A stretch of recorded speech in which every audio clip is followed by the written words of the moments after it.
Welcome to Letters from Laura, where we explore the good that we are here to be, do, discover, and share. I'm Laura Boulay, your host, and today I'm going to go with over the moon excited, over the moon excited to introduce you to my guest today, Dr. Mary Lauder.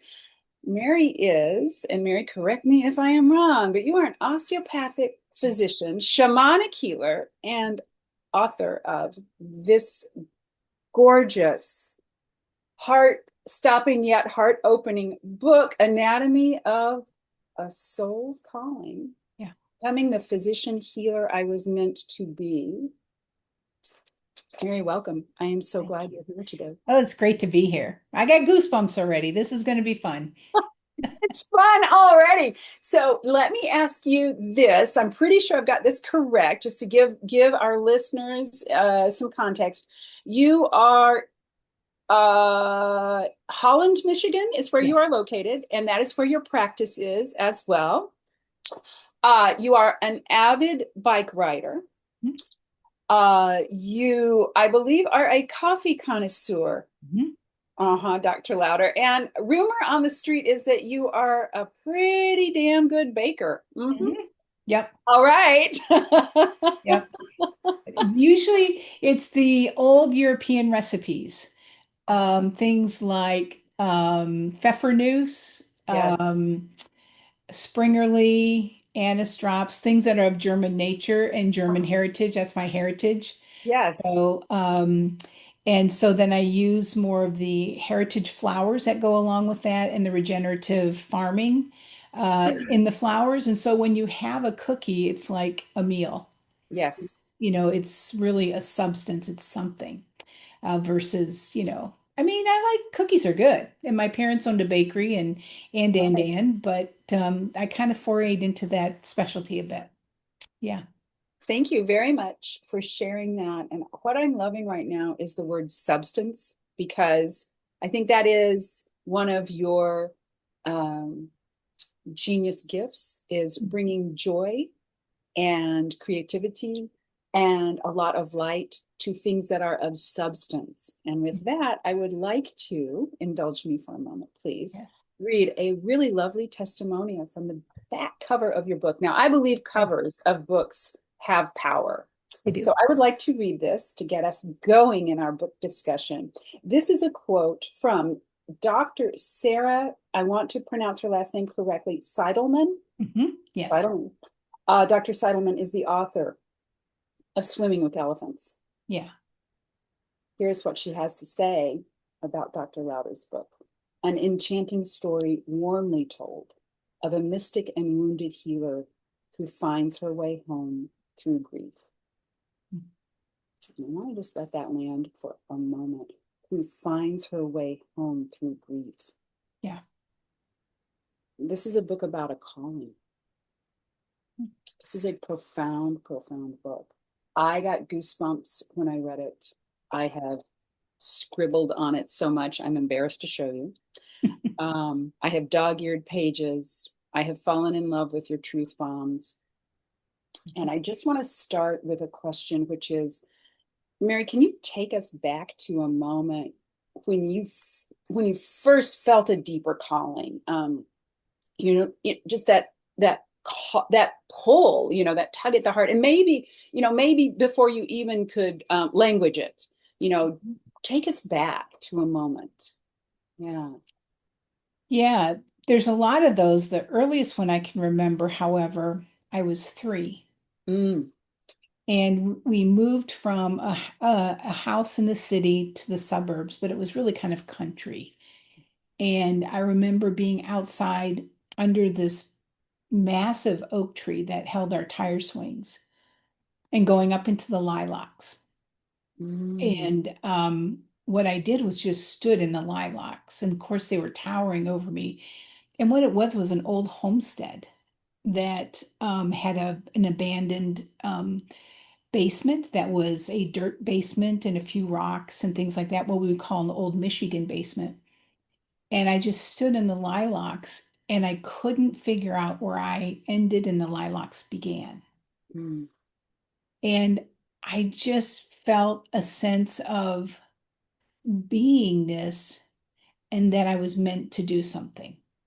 Mm. And then what I liked to do was read, look at books, and go to school. And that's all I knew, and then play outside.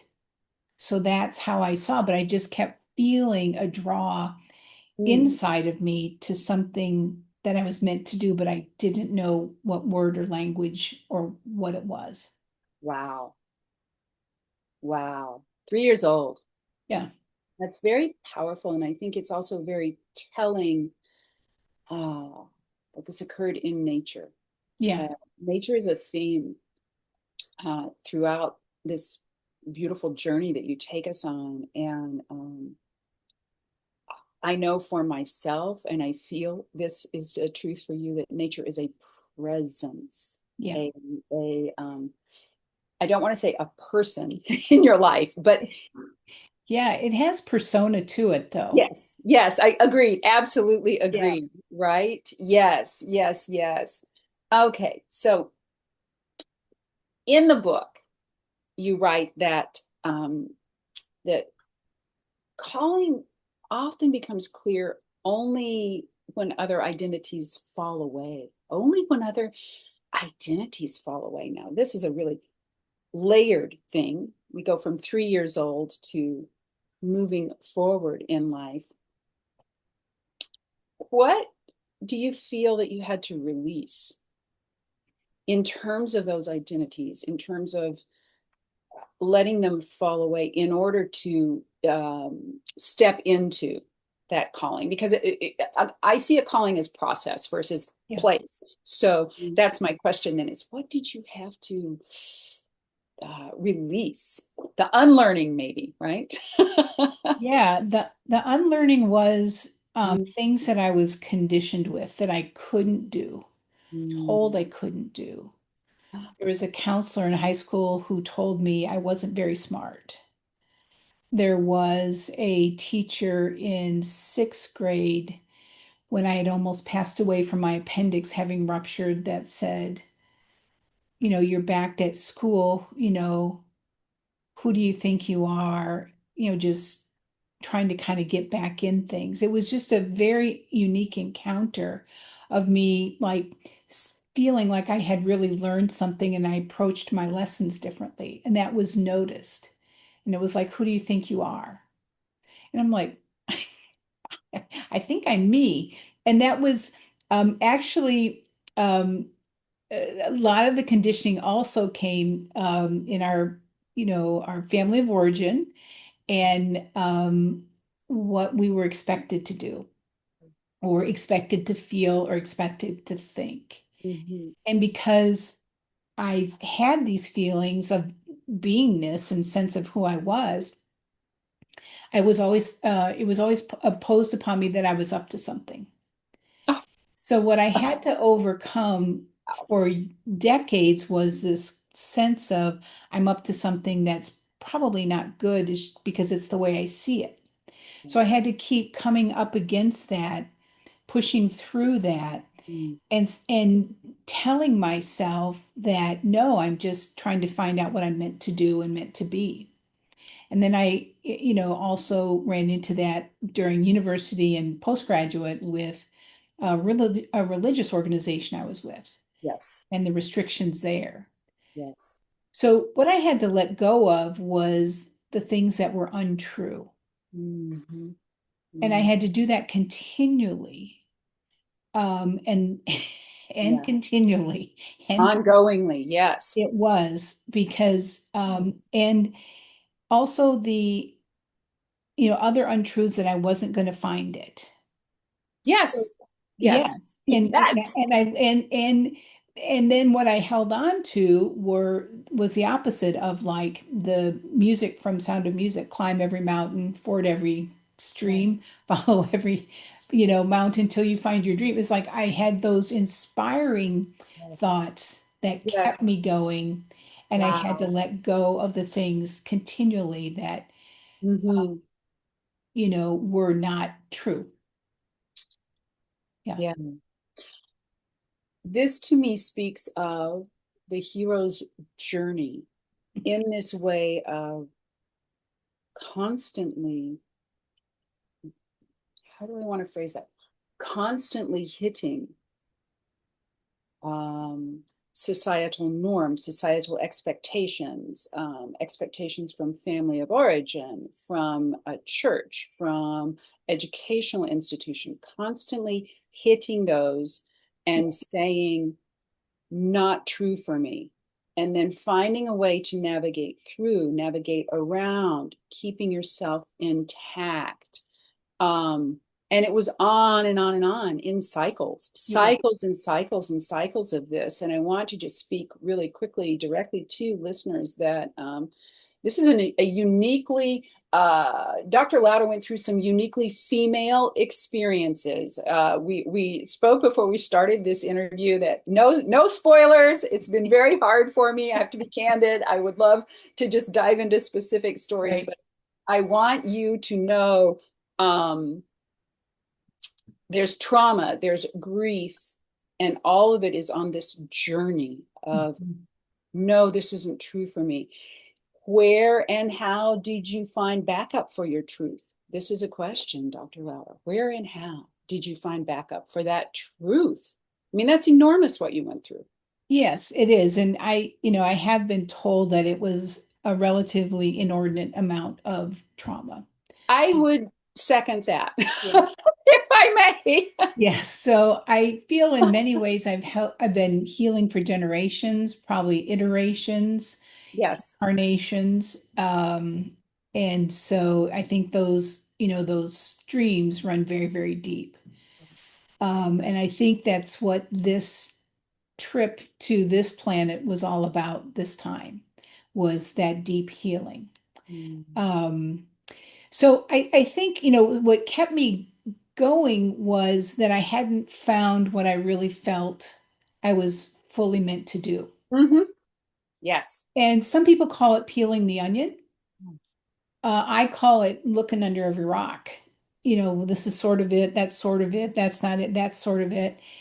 And what I had to let go of was that each rock that wasn't exactly it, but it was a step closer.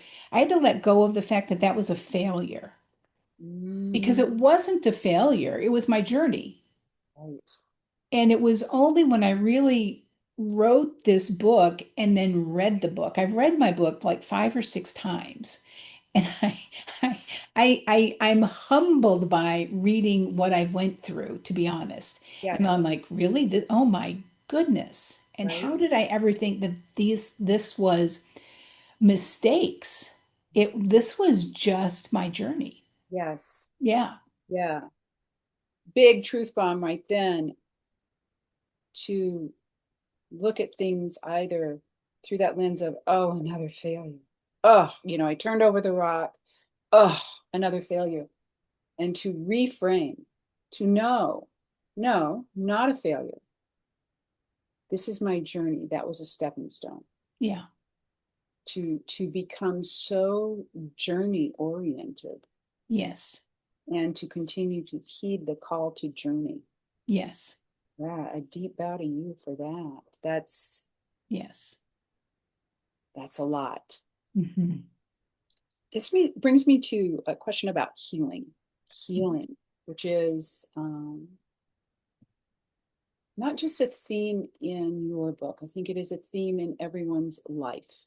I Hmm. think it is a profound universal theme about us as a species, us as individuals. Yes, it is. How has your definition of healing changed over, the course of your career and your life? Mhm. I remember I first thought about healing when I read the encyclopedia, World Book Encyclopedias, the Childcraft version, which is the one for children. Yes. And we had a door-to-door salesman come and my parents bought them. And I love that. My parents were all about education. And this was the late 60s and 1960s, folks, not, not the. And so in that, I saw a little boy who fell off a tree and broke his arm. Okay. And then I saw the x-ray And they Mm. saw they put a cast on him, and then they saw that the bone healed. And that just fascinated me. And so that was my first kind of foray into healing was, wow, this is kind of, this just happens. And you put a cast on, and I kept thinking about all the things that the little boy did while the cast was on. And he didn't have to think about healing. The bone just knew what to do. Oh, knew what to do. And I'm like, Mm. how? I want to figure that out. I want to know that. So then when I got into college and did athletic training sports medicine, I was all about musculoskeletal and orthopedics. And in fact, I, really was considering being an orthopedic surgeon. And there's more about that in the book too. Um, and so that was just the fascination of how the bones healed. The language of fractures is amazing. It's an entire lexicon and just it describes exactly the nature of the fracture, the direction of the fracture, the force involved, the aspects of the bone, how the bone was fractured, how it's displaced, all these things that go into you getting to the most exact GPS point on that bone, what happened and why, Wow. and then how to put that back together. Because Mm. from where you are, you figure out how to put it back together. And then so that took healing in a whole different way. Is like once you figure out where you are, Mm. figure out how to work with the body to get to where it needs to go. Yes. Yes. And so that enforced and reinforced the Mm. body's inherent capacity to heal, which is what drew me to be an osteopath. Mhm. And so then from there, as I helped people do that, the intensity, the duration, the chronicity, the length of illness, the fact that patients didn't get well, I'm like, there's something we're missing. Yes. And Yes. that's what led me into the trauma piece, the emotional piece, and really understanding that not just feelings, but what our emotions are drives our stress or healing response. Yes. And so then working with that to create that language again for the nervous system to understand how Mm. to process those emotions, Yes. to then decrease the stress response, Mhm.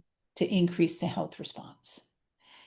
And so that evolved even more. And then I realized that that really is where the soul is.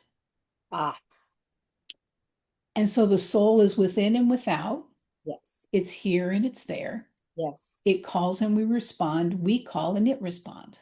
I'm Mhm. like, well, there you go. That's like, now Boom. what? Yeah.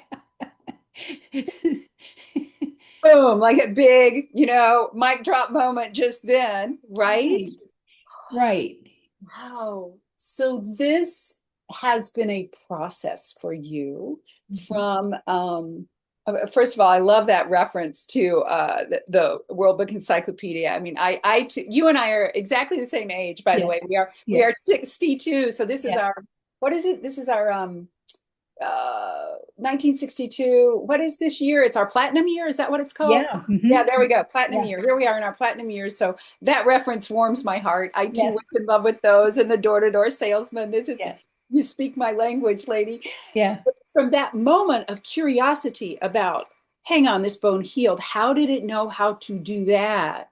To yes, this recognition of, oh, body, mind, spirit, emotional regulation, trauma healing, inviting the soul in to lead in some of this, and also get that nervous system, yes. calming the nervous system. And this is the work that you are doing now in your practice. Mhm, These are the courses that you are bringing out for mhm, people. And I will include all of those links, by the way, at the end of this interview, because I want all of you to have access to Mary's healing genius. But what a beautiful story. Thank you for sharing that, because I think what I'm hearing is this theme of journey, this theme of constant learning, coming at things and really embracing the yeah, new information, lived experience that comes in and saying yes to the yes, yes, right? And didn't that feel good instead of, oh, here's one more of these? Yes to the yes, yes, right? yes. So, wanting to just look for a moment at spirit, the Yeah. soul. Um, you speak of awe. I like awe. Let's go with awe for a moment. You speak of awe as a form of spirit, Mhm. not something to understand, like not something that's up here in our intellect where we can go, yes, I understand that, which is so easy to get stuck in the head, isn't it? Mhm. So not something to understand, but to experience. So just tell us, when did you last experience awe? Give us that moment from Dr. Mary Lauder. It was Sunday, Okay. and we were hiking in one of our state parks here. Hmm. And I knew that I would find, just going into the hike, I knew I would find some part of nature that was going to speak to me. And it happened to be a series of dragonflies that every single one of them was red-tailed. Oh, All along this 3-mile trail at different points in the woods, along the water, on the trail, by the campsites, different dragonflies. They were all red-tailed, different wow. sizes, different Wow. ages. So obviously the red tails had something to say. Good. And so and the thing that I like is the definition of emotions. Mhm. I've studied a lot of Brene Brown's work, Yes. and her research shows that we typically know three emotions: happy, sad, and pissed off. And so I mean, yeah, Three she people. interviewed, thousands of people and has, tens of thousands of points of data. And Right. with that, her book, not Anatomy, but Atlas of the Heart, talks Right. about 87 emotions, Mhm. and she defines them. And how I approach the emotions is the more we understand the definition of what an emotion is, like you said, awe. Yes. So that invokes a sense of almost of joy, of almost a point of overwhelm, of curiosity, Mm-hmm. that of something much bigger than myself, something much Right. grander, and that I'm a part of it. And all I have to do is stop and experience it. Experience. Yes. Yeah. Yeah. So, and wonder, on the other hand, is having that sense of awe, but then you click in the curiosity to figure out the why and the how. Yes. Yeah. Mm-hmm. So I was careful when I saw those red-tailed dragonflies to not drop into the how and the why, Right. but just to thank them for being a part of our journey that day. Mm. Mm. Mm-hmm. And the wonder of what their lifespan is. And so wondering that a little bit, but them taking the time in that to inspire us as we were walking and hiking. Mm. Yeah. I can't thank you enough for sharing that moment with us because I think it perfectly captures not only intention, but that openness. You've had to stay open Mm-hmm. the entire journey.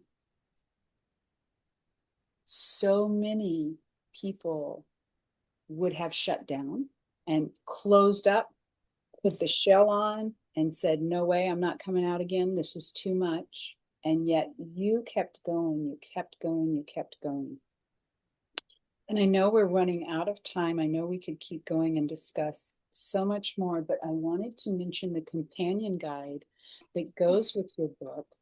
And For those of you who purchase the book, you can reach out at hello@drmarylauder.com. We'll put that link below this interview as well. And the companion guide will be sent to you. It is Mary's Stepping Stones. It is an invitation into your own journey of heeding a call. But Mary, you close the companion guide by saying your story is not finished. I don't think I have ever met a human being who is who is more joyfully and beautifully embodied in journey orientation. So just tell us, what is still unfolding for you? Wonderful, Dr. Louder. Yeah, that's a great question. Sometimes I want, that's kind of a big sigh. Sometimes I want this story to be done, but then I realize my life would probably be done. So I don't really want to quit writing that. So that's one thing. But, every now and then it'd be like, okay, can we just like close a chapter? So that's for sure a very much human feeling. But I think I've always had the sense of curiosity. So it's just what's next. I see more writing. I see more speaking. I really would like to see, another few books that really lead people deeper into understanding how to heal. And so taking that and turning it into, when we say something simple, that doesn't mean it's easy. Correct. It means we've taken something very complex and put it in a way that's approachable Yes. Yes. and doable Mhm. and achievable, and something that as long as a person doesn't give up, they'll get there. So I think that would be fun. I would like to do a little bit of travel into Scotland and Mm, British Isles, excellent. and then just kind of right now I've really entered a type of schedule where I have much more freedom versus being clinic driven. Okay. And that continues to stretch me because I've thought for so many decades in 15 and 30-minute increments Yes. that that as I, sit and ponder, it's like, oh, that actually is work, and Yeah. so just allowing that transition to fully go, because I could live this way, the way I'm currently living, for a long time and never really entertain the thought of retirement Yeah. because it's just so much fun and it's just fulfilling. So yeah, Wow. Thank you. you're welcome. Mhm. I want to say your story touched my heart. Oh, We thank you. shared that in other communications. Your story touched my heart. I feel like this is a book I will refer back to over and over again. If it falls apart, I'll get another copy. It's going to Okay. be a well-loved and well-traveled book. Yeah, And I want to say thank you for your courage. Thank you for sharing your yeah. profound journey. Thank you for taking us with you Mhm. in such an intimate and vulnerable way. You're welcome. Um, it is truly a beautiful book. It is a privilege to read it. It is a privilege to know you through your words. I have thoroughly, thoroughly loved having you here. To my to our viewers today, uh, the links will be below, all about how you can find Dr. Mary, not only get her book, but learn more about her work, about everything she's bringing into the world. Because I can tell you this right now, she is bringing so much good into the world. Thank you, Dr. Mary Lauder. You're welcome. Thank you.